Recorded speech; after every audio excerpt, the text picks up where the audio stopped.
संध्याकाळचं जेवण बनवताना एवढी घाई होते ना की विचारूच नका. मी मॅनेजरला थोड्या वेळासाठी ब्रेक मागून पटकन स्वयंपाक करून घेते. तर हाय हॅलो नमस्कार, कसे आहेत सगळे? मी पूनम माझ्या यूट्यूब चॅनलमध्ये तुमचं खूप खूप स्वागत करत आहे.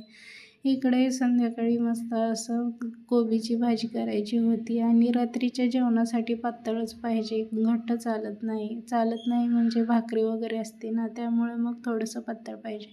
मग म्हटलं चला आज कोबीच पातळ भाजी करू जरा थोडंसं पाणी टाकून. तर इकडे मस्त असं कोबी चिरून घेतला आणि त्यानंतर मस्त असं तेलात परतून घेतला जिरी मोहरी टाकून आणि नंतर चांगला परतल्यानंतर त्यात तिखट वगैरे टाकून थोडीशी मी इकडे तुरीची डाळ टाकली आहे, कारण की म्हटले जरा तुरीची डाळ शिजल्यानंतर थोडासा मिळून येईल आणि मस्त टेस्ट पण लागेल म्हणून पातळ करायचा होता ना, मग त्यासाठी थोडंसं तुरीची डाळ पण टाकली आणि मस्त इकडं बनवून घेतलं. आणि त्यानंतर मग मला बनवायचे होते आज बाजरीच्या भाकरी. इकडं मस्त असं बघा शिजत आला होता आणि इकडं मस्त अशा बाजरीच्या अशा भाकरी बनवून घेतल्या.